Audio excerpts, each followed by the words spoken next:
దేవుని స్తోత్రం, దేవుని స్తోత్రం, దేవుని స్తోత్రం. అందరూ బాగున్నారా? బాగున్నారా? ఏం ఒకళ్ళు ఇద్దరు చెప్తున్నారు బాగున్నామని, మిగతా వాళ్ళ దగ్గర నుంచి అయితే మాటలే రావట్లా. బాగున్న వాళ్ళందరూ గట్టిగా దేవునికి స్తోత్రం చెప్దామా? దేవుని స్తోత్రం. మంచిది. బైబిల్ గ్రంథంలో నుంచి మీకా 6వ అధ్యాయము 6 నుంచి 8 వచనములు చదివి సహాయం చేయండి. మీకా 6వ అధ్యాయము 6 నుంచి 8 వచనములు.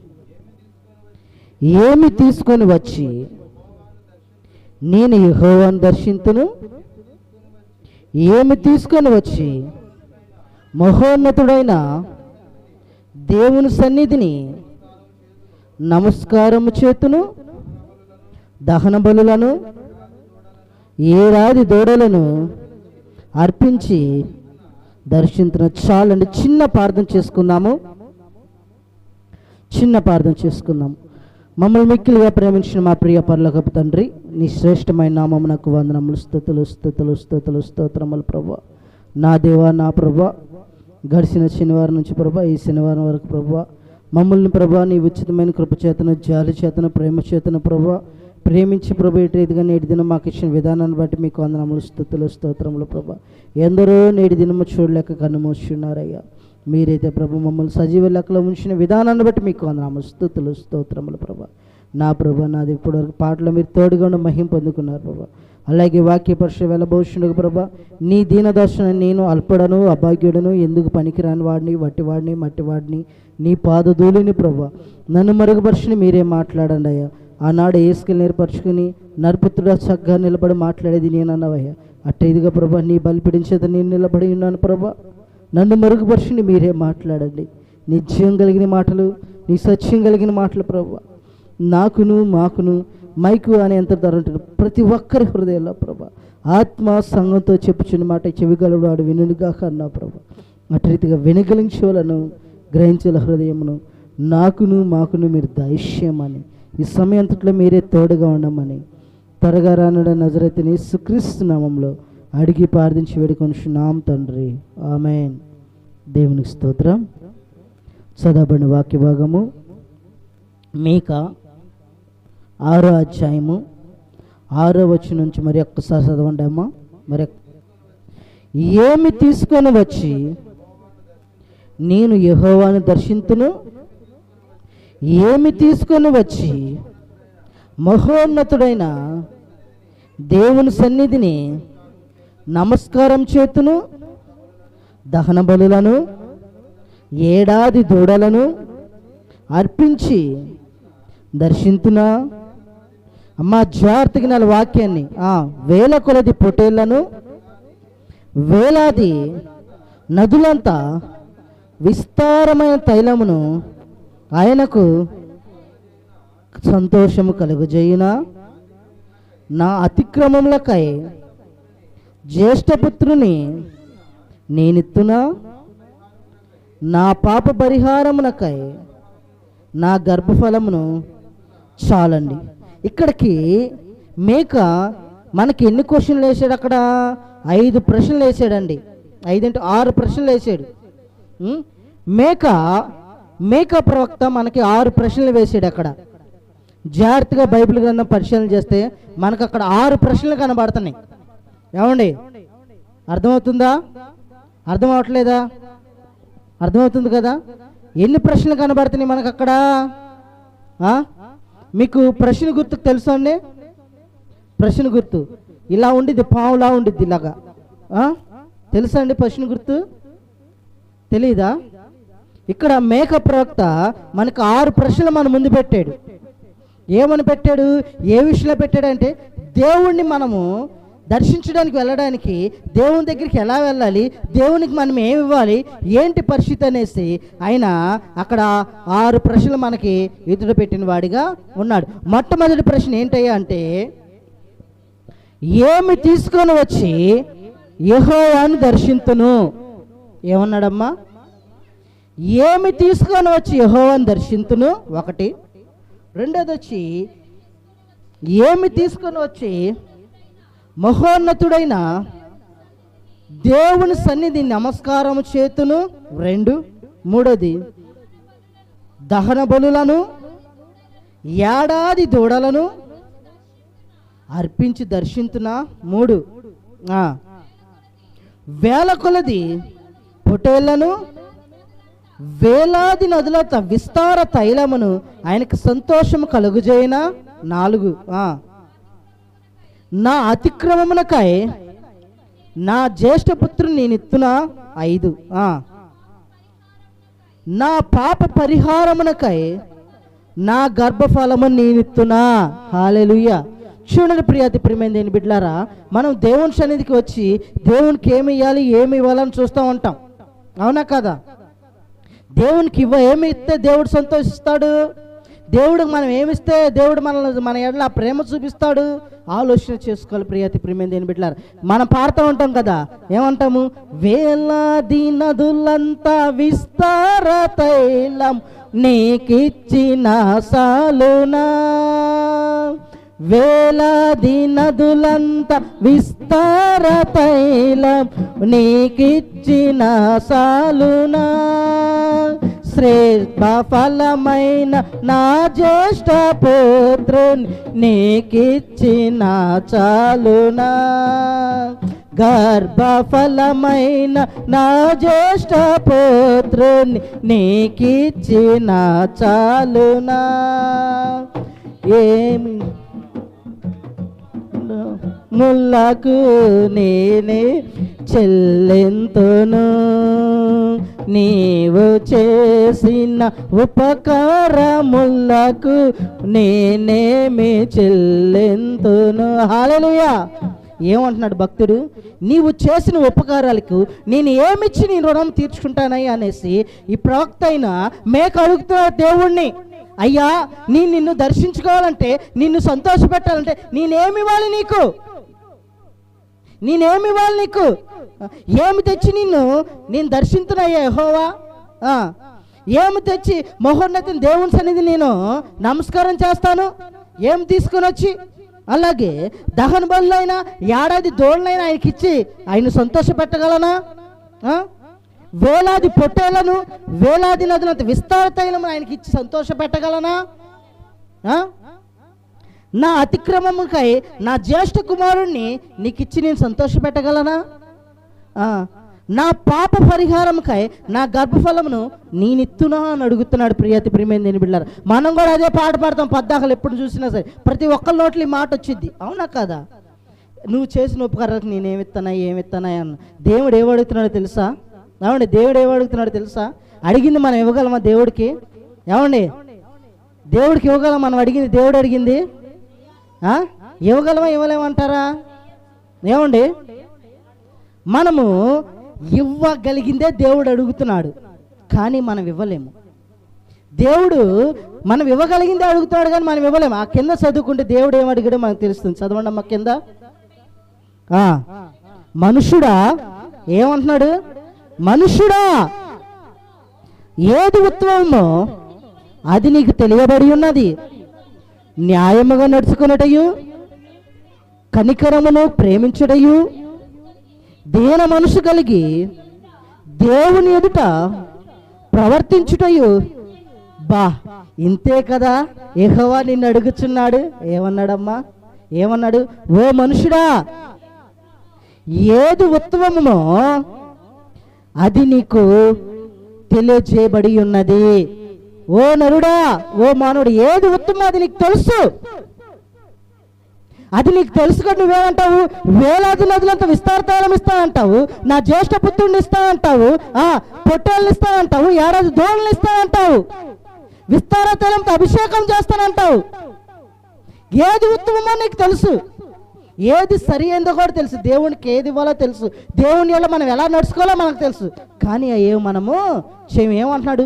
న్యాయముగా నడుచుకునుటయు, కనిక్రమ కలిగి ప్రేమించుటయు, దీన మనసు కలిగి నీ దేవుని ఎదుట ప్రవర్తించుటయే కదా.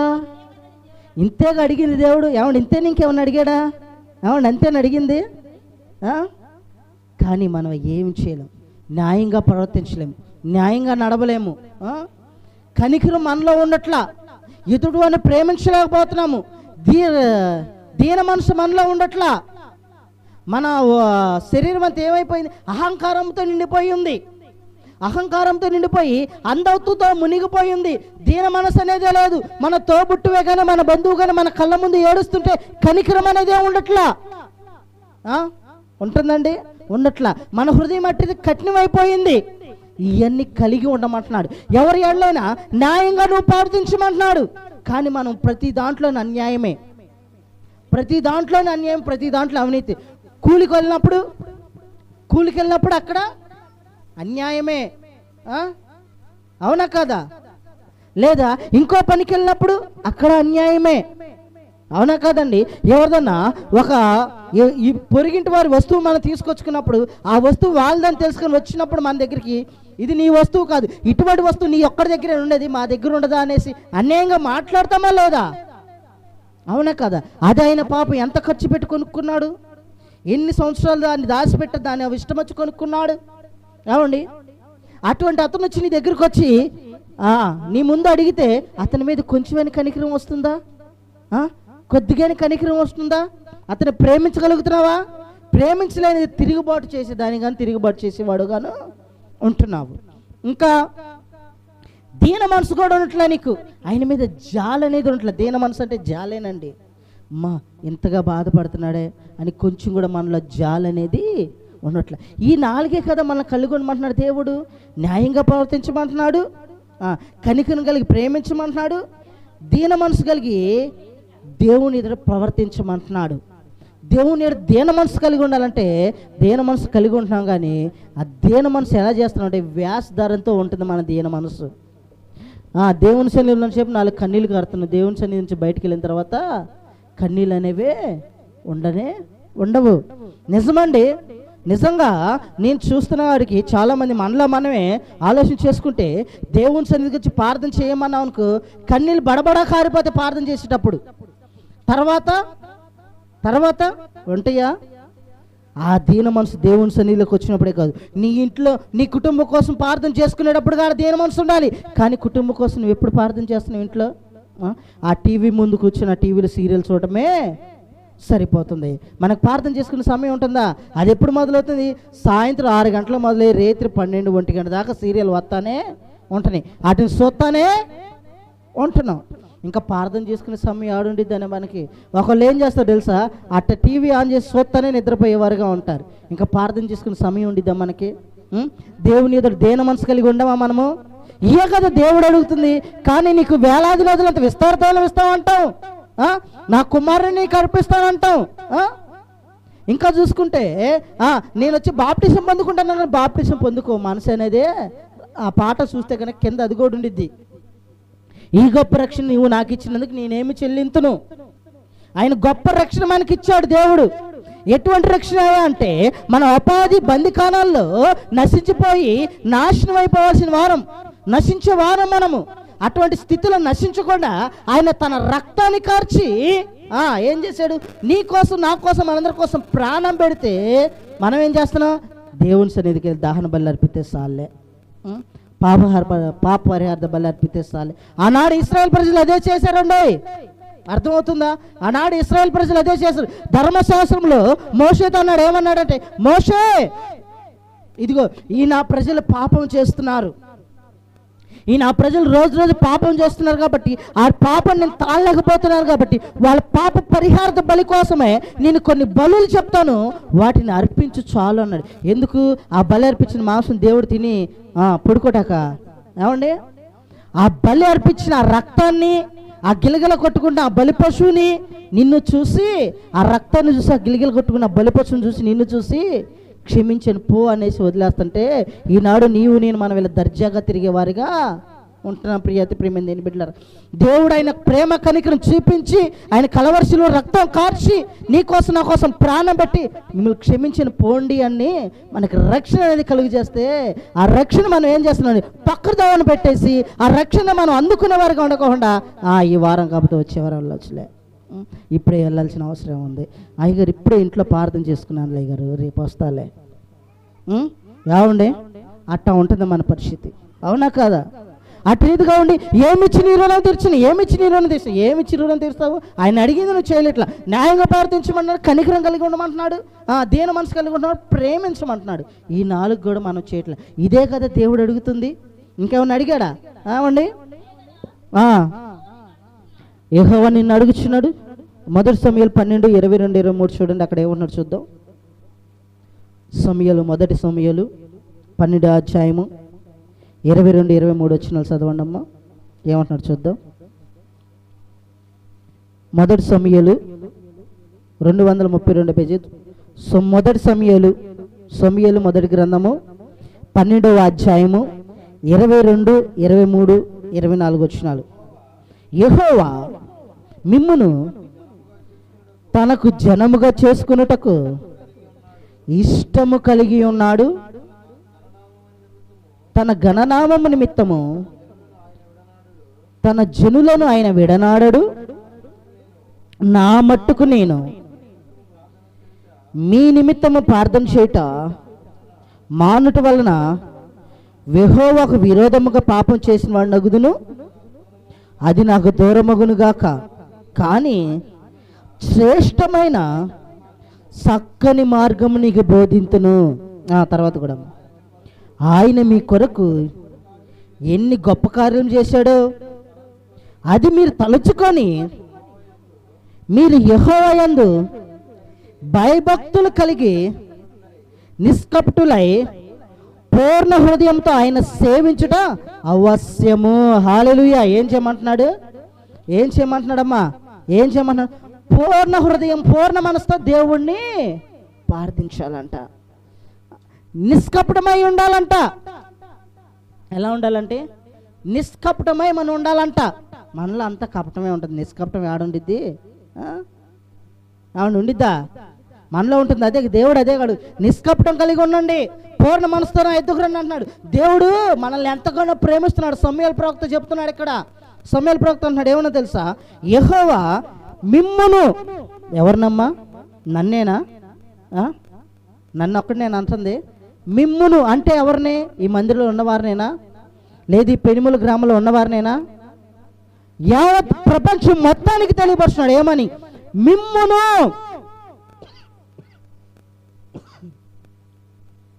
మిమ్మును తనకు జనముగా చేసుకొనుటకు ఇష్టము కలిగి ఏమున్నాడంటమ్మా?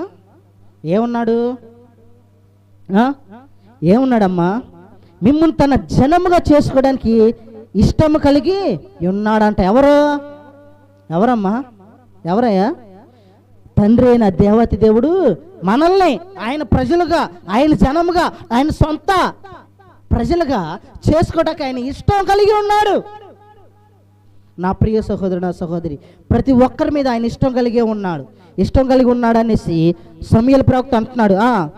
తన ఘననామము నిమిత్తము తన జనులను ఆయన విడనాడడు. హల్లెలూయా. ఎవరి ఘననామము నిమిత్తము? దేవుని నామము ఘనత పెంచడానికి, ఘనత కోసం దేవుడు మనల్ని ఎన్నటికీ విడనాడేవాడు కాడు, విడనాడడు. మన మీద ఇష్టం కలిగి మనల్ని ప్రేమించేవాడు ఉన్నాడు. ఇంకెన్నాడు ఇష్టపడతాడు? ఎప్పుడు విడుస్తాడండి? విడిచిపెడతాడు మనల్ని? నువ్వు ఆయన విడిచిపెట్టినా కానీ ఆయన మనల్ని విడవడు. అర్థమవుతుందా ప్రియతి ప్రియమైంది దేని బిడ్డలారా? మనం ఈ శనివారం ఆదివారం దేవుడిని పట్టుకుంటాము, ఆదివారం మధ్యాహ్నానికి అటక మీద పడేస్తాము, మళ్ళీ దేవుడిని భయముఖమే చూస్తామండి? చూస్తామా? అసలు శనివారం ఆదివారం చూస్తాము దేవుడి మొహం, తర్వాత అటక మీద పెట్టేసి మళ్ళీ ఎప్పుడో శనివారానికి చూస్తాం. ఇంకొంతమైతే పండగలకే చూస్తారు దేవుడి మొహం, అవునా కాదా? అయినను సరే ఆయన నీ మీద ఇష్టం కలిగి తన ఘననామం చాటుకోవడం కోసం నేను విడనాడకుండా ఆయన నిన్ను పట్టుకొని ఉన్నాడని బైబిల్ గ్రంథము తెలియబరుస్తుంది. ఆ తర్వాత అంటున్నాడు, నా మట్టుకుని, ఇక్కడ దైవజనుడు చెప్పుకుంటున్నాడు. సమూయేలు దైవజనుడే, ప్రవక్త కూడా దేవుని ప్రవక్త అంటున్నాడు. ఏమంటున్నాడు? నా మట్టుకు నేను మీ నిమిత్తము ప్రార్థన చేయుట మానుట వలన యెహోవాకు విరోధంగా పాపం చేసేవాడిని అవుతును, అది నాకు దూరమగును గాక అంటున్నాడు. ప్రియాతి ప్రియమైన దేని బిడ్డలారా, దేవునికి విరోధంగా చేసి మీరు దేవుణ్ణి దూషించేవారుగా ఉంటున్నారు. దేవుని సొంత ప్రజలుగా మీరు ఉండలేకపోతున్నారు. విగ్రహాల తట్టు తిరిగిపోతున్నారు, విగ్రహారాధన చేస్తున్నారు. దేవుని బిడ్డలకు మీరు ఉండలేకపోతున్నారు. ఆయనను సరే దేవుడు మిమ్మల్ని ప్రేమిస్తున్నాడు. ఆయన వద్దకు మీరు రండి. ఆయన మనలో ప్రతి ఒక్కరిని ప్రేమిస్తున్నాడు. మీరు ఇట్లా చేస్తున్నది నాకు కోపం వస్తుంది, మీ నిమిత్తం నేను ప్రార్థన చేయలేకపోతున్నాను, కానీ అలా చేయడం వల్ల అది నాకే దేవునికి విరోధంగా ఉండేది కాబట్టి నేను అట్లా మాత్రము చేయను. అటువంటి నాకు దూరం అవును గాక. మీకోసం నేను ఎంత కష్టమైన పడి ప్రార్థన చేస్తాను, ఉపవాసం కన్నీటితో ప్రార్థన చేస్తాను. మీరందరూ దేవుని వైపు తిరగండి అనేసి అంటున్నాడు. ఏమంటున్నాడు? విరోధంగా పాపం చేసి అగుదును, అది నాకు దూరమగునుగా, కానీ శ్రేష్టమైన చక్కని మార్గమును మీకు బోధిస్తాను. హల్లెలూయా. మీరు మారనంటే మారనంటున్నారు, మీకోసం ప్రార్థన చేయాలని ఆలోచన లేదు, కానీ అలా చేయకుండా ఉంటే దేవుడు నన్ను శపిస్తాడు. కాబట్టి మీకోసం నేను ప్రార్థన చేస్తాను. మీరు పుట్టించిన కోపం బట్టి మీకోసం ప్రార్థన చేయకుండా ఉండాలని, మనసు నాకు రాకుండా ఉండాలని మీరు నా కోసం చేయండి. అక్కడ ఆయన అనలేదు కాబట్టి నేను చెప్తున్నా, ఆయన అనలేదు అక్కడ మాట. అయితే అంటున్నాడు, ఆయన ఏమంటున్నాడంటే ప్రార్థన చేయడం మానడం వల్ల యెహోవాకు విరోధంగా పాపం చేసిన వాడిని అవుతా. మీరు చేసే దాన్ని బట్టి నాకు ప్రార్థన చేయాలని రావట్లే మీ విషయం, కానీ అది మానేనుకో దేవుడికి నేను విరోధంగా అవుతా, కానీ నేనటి పాపము చేయను. అటువంటిది నాకు దూరం అవును గాక. నేను ఎంత ప్రార్థన మీకోసం చేసినా, మీకు ఎంతగా చెప్పినా మీరంటలే, కానీ ఒక శ్రేష్టమైన మార్గాన్ని మీకు చూపిస్తాను. ఆ మార్గంలో నడవండి చాలు. ఏమిటి ఆ మార్గం? దేవుడు ఏమన్నాడు? నేనే మార్గమును, నేనే సత్యమును, నేనే జీవమునై ఉన్నాను అన్నాడు. ఆ మార్గమును చూపిస్తాను అంటున్నాడు. ప్రియాతి ప్రియమైన కింద చూసినట్లయితే ఆయన మీ కొరకు ఎన్నో గొప్ప కార్యాలు చేశాడు. ఎవరమ్మా? దేవతి దేవుడు నా కోసం మనందరి కోసం ఎన్నో గొప్ప కార్యాలు చేశాడు. భక్తుడు అన్నాడు, ఇస్సాకును కాపాడుటకు గొర్రెను దాసావు, మమ్మును కాపాడుటకు నీవే బలిగా మారావు. ఇస్సాకును కాపాడుటకు గొర్రెను దాచావు, మమ్మును కాపాడుటకు నీవే బలిగా మారావు.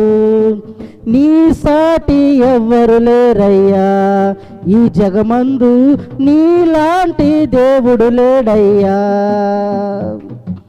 నీ సాటి దేవుడు లేడయ్యా, ఈ జగమందు నీలాంటి దేవుడు లేడయ్యా. ఆరాధింతును నిన్నే ఆరాధింతును, ఆరాధింతును నిన్నే ఆరాధింతును, ఆరాధింతును నిన్నే ఆరాధింతును, ఆరాధింతును నిన్నే ఆరాధింతును. నిన్నే స్తుతింతునయ్యా యేసయ్యా, నిన్నే సేవింతునయ్యా. హల్లెలూయా. ఏం చేశాడు? ఇస్సాకుని కాపాడడానికి గొర్రెను పొదల్లో దాచాడు. నీ కోసం నా కోసం ఆయన ఏమయ్యాడు? ఇంత గొప్ప కార్యం చేశాడు కదండి. ఇంత గొప్ప కార్యం చేసిన ఆయన దగ్గరికి మనం ఎందుకు రాలేకపోతున్నాము? ఆయన ఎదుట ఎందుకు న్యాయంగా ఉండలేకపోతున్నాము? ఆయన ఎదుట మనం కనికరం కలిగి ఎందుకు ఉండలేకపోతున్నాము? ఆయన ప్రజలు మనం ఎందుకు ప్రేమించలేకపోతున్నాము? ఆయన ఎదుట మనం దీన మనసు కలిగి ఎందుకు ఉండలేకపోతున్నాము? ఈ రాత్రి కాల సమయంలో మనం పరిశీలన చేసుకోవాలి. ప్రియతి ప్రేమింది అదేగా అడుగుతుంది దేవుడు, అదేగా అడిగింది. అడిగా ఇంకేమన్నా? మీరు గొర్రె పొట్టేలు తీసుకురండి, మీరు వేలాది నదులంత విస్తారం తైలం తీసుకురండి, ఏడాది దూడం తీసుకురండి, మీ జ్యేష్ఠ కుమారు నాకేమండి అని అడిగాడమ్మా ఆయన? అడగల. ధర్మశాస్త్రం ప్రకారము పాపం పోవడం కోసము అట్టిదిగా చేయమన్నాడు అంతే. అయినా సరే మన జనాలు మనము పాపాన్ని విడిచిపెట్టట్లేదని ఆయనే వచ్చి బలిగా ఆయన బలియాగమైన వాడిగా ఉన్నాడు. అటువంటి గొప్ప త్యాగం చేసిన ఆయనకి మనం ఏమి ఇవ్వాలి? ఏమి ఇవ్వాలండి? ఏడాది దూడితే సరిపోద్ది కదా? మన హృదయాన్ని ఆయనకి ఇవ్వాలి. ఆయన ఎదుట మనం న్యాయంగా ప్రవర్తించాలి. ఆయన తన ప్రజల మీద కనికరం కలిగి ప్రేమించమంటున్నాడు. ఆ ప్రేమ నీలో నాలో మనలో ఉండాలి. దేవుని ఎదుట దీన మనసు మనలో ఉండాలి. అర్థమవుతుందండి? దేవుని ఎదురు దేవుని మనసు ఉండాలి, కానీ జనాలు ఎదురు దేవుని మనసు కాదండోయ్. ఏ జనాలు ఎదురా? దేవుని సన్నిధిలో నీ తోటి సహోదరి నువ్వు దేని మనసు కలిగి ఉంటట్లా. ఇంకేం చేస్తున్నావు అంటే, ఆ ఒక రోజు ఉపవాసం ఉండడానికి ఆ దేన మనసు మొహంలో కనపడిద్ది, కానీ హృదయంలో ఆ దేనవత్వము ఉండదు. ఏందమ్మా నీరసంగా ఉన్నావంటే, ఈరోజు ఉపవాసం ఉన్నానండి, అందుకే నేను నీరసంగా ఉన్నాను. ఈ దీనత్వం ఉండిద్ది, కానీ దేవుని ఎదుర దీనత్వంతో కలిగి కన్నీటి పారుతున్నది మనలో. అదే దేవుడు అడిగింది. దీనత్వం అడిగాడు, పూర్ణ హృదయముతో ఎక్కడికి రమ్మంటున్నాడు? నిష్కపటం కలిగి పూర్ణ హృదయముతో దేవుని యొద్దకు రన్నాడు. అదేగా దేవుడు అడిగింది మనల్ని, అవునా కదండి? కీర్తనలు 40:6-7 చూడండి. కీర్తనలు 40:6-8 అక్కడ ఏమంటున్నాడు చూద్దాం. కీర్తనకారుడు, బలులనైనను నైవేద్యములనైనను నీవు కోరుటలేదు, నీవు నాకు చెవులు నిర్మించి ఉన్నావు. దహన బలినైనను పాప పరిహార్థ బలినైనను నీవు తమ్మనలేదు. అప్పుడు పుస్తకపు చుట్టలో నన్ను గురించి వ్రాయబడిన ప్రకారము నేను వచ్చి ఉన్నాను. నా దేవా, నీ చిత్తము నెరవేర్చుట నాకు సంతోషము. నీ ధర్మశాస్త్రమును నా అంతర్యములలో ఉన్నది. ఎవరమ్మ ఈ మాటలు చెప్తుంది? ఒకళ్ళిద్దరే ఉంది ఇక్కడ. దావీదు, ఆయన ఎవరో రాజు తెలుసుకుంటే దెబ్బలకే కొదులేడు. అలాంటి ఆయన దేవుని పాదాలు పట్టుకుని దేవుని ఎదుగా అడుగుతున్నాడు. ఏమంటున్నాడయ్యా అంటే, బలులనైనను నైవేద్యములను నువ్వు కోరలేదు. ఏమంటున్నాడమ్మా? బలునైనను నైవేద్యములను నువ్వు కోరలేదయ్యా. నీవు నాకు చెవులు నిర్మించావు. దహన బలులైనను పాప పరిహార్థ బలులైనను నీవు తెమ్మనలేదయ్యా. అప్పుడు పుస్తకపు చుట్టలోనున్న నన్ను గురించి వ్రాయబడిన ప్రకారం నేను వచ్చి ఉన్నాను. నా దేవా, నీ చిత్తము నెరవేర్చుట, ఏమంటున్నాడమ్మా? నీ చిత్తము నెరవేర్చుటయే నాకు సంతోషము. నీ ధర్మశాస్త్రం అంతయు నా అంతరములలో మనకుంటుందా? ఉంటుందమ్మా. ఈ వారం చెప్పిన వాక్యం రేపు వారం ఏ వాక్యం అంటేనే, రేపుడు దాకా ఎందుకండి, 1 గంటకి ఈరోజు పాస్టర్ గారు మీ మందిరంలో ఏ వాక్యం చెప్పాడమ్మా అంటే, అమ్మా ఏమన్నా చెప్పగలమా? ఇద్దాం గారు చెప్పగలరా? ఎందుకని చెప్పలేకపోతున్నాము?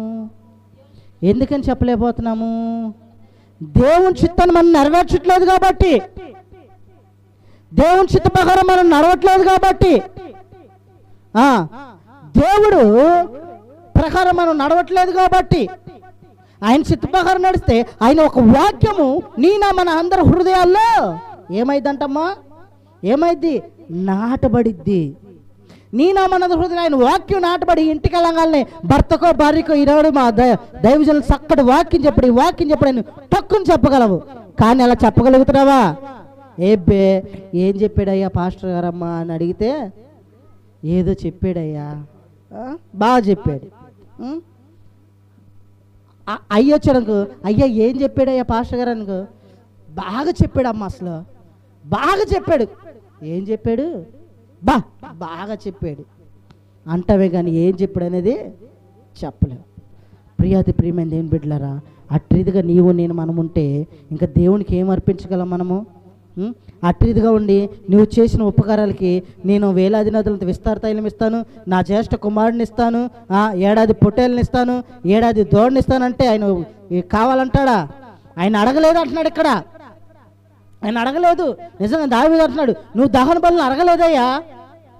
ఏమంటున్నాడు? దహన బలులైనను పాప పరిహార్థ బలులైన నువ్వు తెమ్మనలేదు, బలులైన నైవేద్యంలో నువ్వు చేస్తున్నారు. చాలామంది అన్యులు అదే చేస్తున్నారు. నేను ఇంతకు ముందు ఇక్కడికి రాకముందు నా స్నేహితులతో పాటు నేను కూడా వెళ్ళి వాళ్ళు ఏం చేస్తారో తెలుసా?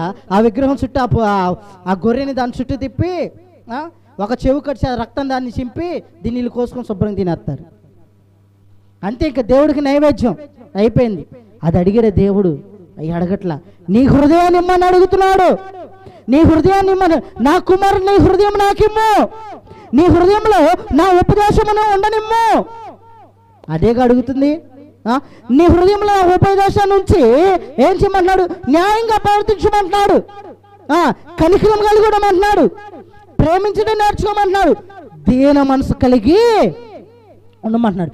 ఈ కలిగి మనం దేవుని సన్నిధికి వచ్చి మోకళ్ళు నీ ప్రభువా అంటే ఆయన నేనున్నాననుకుంటా ఆయన నీ నా మనసు ఎంత చేరేవాడిగా ఉంటున్నాడు. ప్రియతి ప్రియమైన దేని బిడ్డలారా, ఇంకా చెప్పుకుంటూ పోతే మనకి చాలా ఉన్నాయి,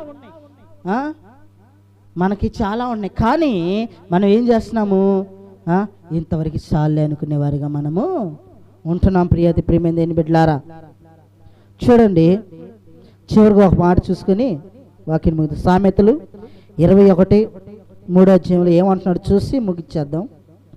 సామెతలు 21:3 సొలొమోను ఏమంటున్నాడు చూద్దాం, అక్కడ చూసి ముగిద్దాం. నీతి న్యాయములను అనుసరించి నడుచుకొనుట దేనికంటేనమ్మా? బలులను అర్పించడం కంటే శ్రేష్టం. హల్లెలూయా. అదే దేవుడు అడుగుతున్నాడు నిన్ను. దేవుడు ఏమడుగుతున్నాడు? దేవుడు నీతి న్యాయములను అనుసరించి నడుచుకున్నటయే బలులు అర్పించడం కంటే శ్రేష్టము, యెహోవాకు ఇష్టము. కాబట్టి ప్రియమైన దేని బిడ్డలారా, మనం ఏం చేయాలంటే నీతి న్యాయంతో నడుచుకొని మన హృదయాన్ని ఏం చేయాలమ్మా? ఏం చేయాలి? మన హృదయాన్ని ఏం చేయాలమ్మా? హృదయాన్ని అయిపోయింది పో, ఇప్పుడే కదమ్మా చెప్పింది. హృదయాన్ని ఏం చేయాలన్నాము? నా కుమారుడా నీ హృదయము ఎవరికి ఇమ్మంటున్నాడు? పక్కింటి అమ్మాయి బాగుంది, ఆ అమ్మాయికి ఇస్తే బాగుండిద్దా? లేకపోతే తిరిగింటి అబ్బాయి బాగున్నాడు, ఆ అబ్బాయికి ఇస్తే బాగుండిద్దా? ఏమండి, ఈనాడు అవనస్తులు అదే చేస్తున్నారు. కాలేజీకి వెళ్ళినప్పుడే కానివ్వండి, బస్ స్టాప్లో ఉన్నప్పుడే కానివ్వండి, లేదా చర్చికి వచ్చినప్పుడే కానివ్వండి, ఇతర కార్యక్రమాల్లో ఉన్నప్పుడే కానివ్వండి, హృదయాన్ని ఎవరికి ఇవ్వాలని చూస్తున్నారు?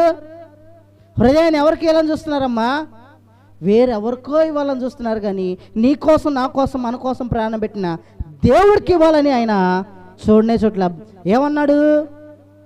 యవనస్తులు నా కాడి మోయిట శ్రేష్టము అంటున్నాడు. అవునా కదా? అంటున్నాడు, నా కుమారుడు హృదయాన్ని నువ్వు నా కాడిని మొయ్య అంటే మనం ఏం చేస్తున్నాం? హృదయాన్ని ఇంకొకరు ఎవరికి ఇస్తున్నావు? నీకు చోట్లేదా పో అంటున్నాం. మనం ఏం చేస్తున్నాం? ఇంట్లో మన హృదయంలో భర్తకి ఇస్తున్నాం, పిల్లలకి ఇస్తున్నాం స్థలం మన హృదయంలో. దేవునికి ఇవ్వట్లా. భర్త అదే చేస్తున్నాడు, భార్యకి పిల్లలకి ఇస్తున్నాడు, దేవుడికి ఇవ్వట్లా స్థానం. ఇస్తున్నారండి? ఇవ్వట్లా. ఎప్పుడైతే నీ నా హృదయాల్లో దేవునికి స్థానం ఇస్తామో, నీ నా హృదయాల్లో దేవునికి మన స్థానాన్ని ఇచ్చి దేవుని ఎదురు దేన మనసు కలిగి మనం ఎప్పుడైతే మోకరించి ప్రార్థన చేస్తామో అప్పుడే దేవుడు నీకంతా శుభం కలిగాక అంటాడు.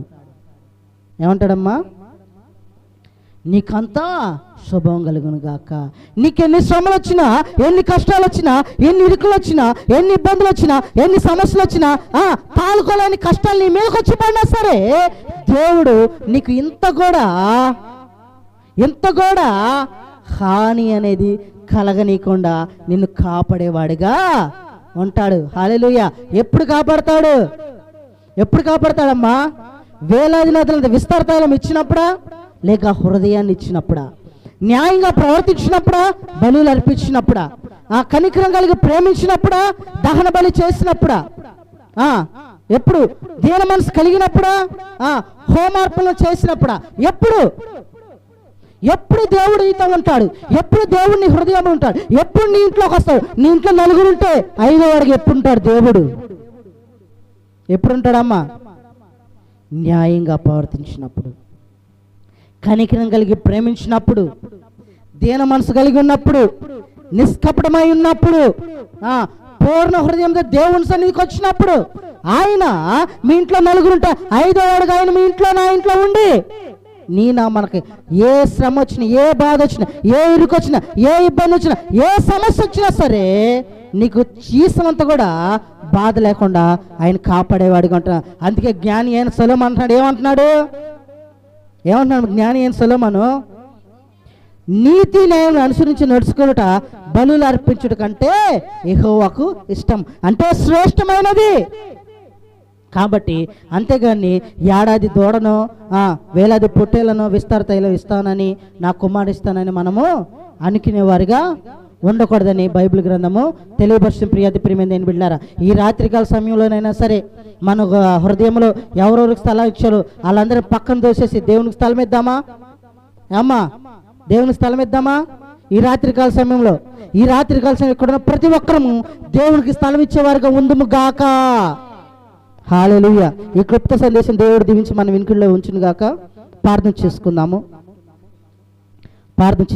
దేవుని చిత్తం అయితే మరో సమయంలో చెప్పుకుందాము. ప్రార్థన చేసుకుందాము. వాక్య నిమిత్తం ప్రార్థన చేసుకుందాం. పరిశుద్ధ ప్రేమ కలిగిన దేవా, నీ శ్రేష్టమైన నామానికి వందనాలు, స్తోత్రములు ప్రభా. నా ప్రభ, నా దేవ, ఈ సమయంలో ప్రభా చెప్పబడిన వాక్యాన్ని ప్రభా మా అందరి హృదయాల్లో ప్రభా మైకెంతులంటే ప్రతి ఒక్కరి హృదయాల్లో ప్రభా నాటబడి నీరు కట్టి ఫలించిన సహాయం దర్శనం ప్రభా. నీ వాక్యాన్ని ఆధారం చేసుకుని ప్రభా న్యాయంగా ప్రవర్తించి కనికరం కలిగి ప్రేమించుట యందు దీన మనసు కలిగి నిష్కపటులై పూర్ణ హృదయంతో నీ సంతకొచ్చి నీ ఎదుట దీన మనసు కలిగి మోకరించి మా హృదయాలు ఇచ్చేవారుగా మమ్మల్ని నిలబెట్టండి, సహాయం దయచేయండి ప్రభా. అలాగే తర్వాత విజ్ఞాపన కార్యక్రమాలు కూడా మీరే తోడుగా ఉండండి, సహాయం దయచేయమని, నీ వాక్యానుసారంగా జీవించే భాగ్యం మాకు దయచేయమని త్వరగా రాని నజరేతుని యేసుక్రీస్తు నామములో అడిగి ప్రార్థించి వేడుకొనుచున్నాం తండ్రి. ఆమేన్. అందరికీ వందనాలమ్మా, అందరికీ వందనాలు.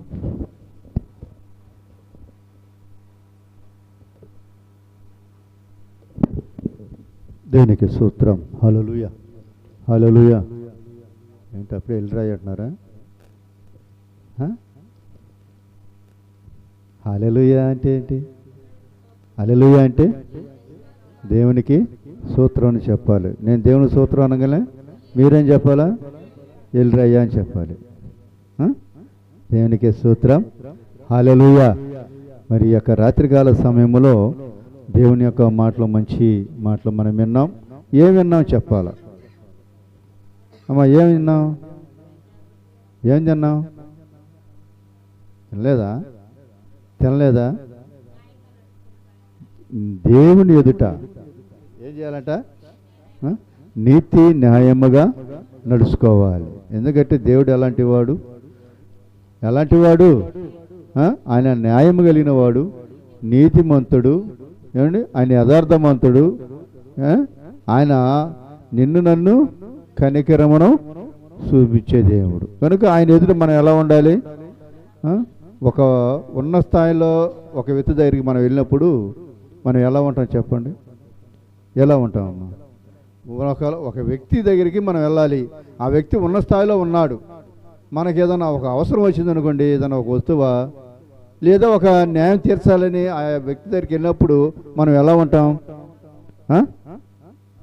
చెప్పండి? చాలా మౌనముగా, దీనత్వముగా ఉంటాం కదా. దీనత్వం లేకుండా, మౌనంగా లేకుండా వెళ్ళి ఆయన తన మీదకి వెళ్ళి నువ్వు ఇస్తావా ఇవంటే ఇస్తాడా? న్యాయం తీరుతాడా? తీరవాడు. ఎందుకంటే ఆయన ఎలాంటి వాడు? నీవు నేను మనము న్యాయంగా నడుచుకోవాలంట. ఆయన ఒక ఆలోచన, దేవుని ఆలోచన న్యాయంగా నడుచుకుంటే మనము ఏమంటే కనికరము ప్రేమించాలి, ఎదుటివాడిని ప్రేమించాలి. ఎదుటివాడిని మనం ఏం చేయాలి? ఎదుటివాడిని మనము పగొస్తున్నైనా కూడా ప్రేమించేవారిగా ఉండాలి. అలా ఉంటున్నారా? ఆలోచించండి. రాత్రికాల సమయంలో మరి అలాగా ప్రేమించేవారిగా ఉండాలి, కనికరం చూపించేవారిగా ఉండాలి. దేవుని ఎదుట మన ప్రవర్తన జాగ్రత్తగా ఉండాలి. దేవునికి స్తోత్రం. మరి ఈ సమయంలో మరి చెప్పుకుంటూ పోతే తెల్లారులైనా చెప్పుకోవచ్చు. మేము నిలబడగలుగుతాము. మీరు నిలబడతారా? మీరు కూర్చుంటారా?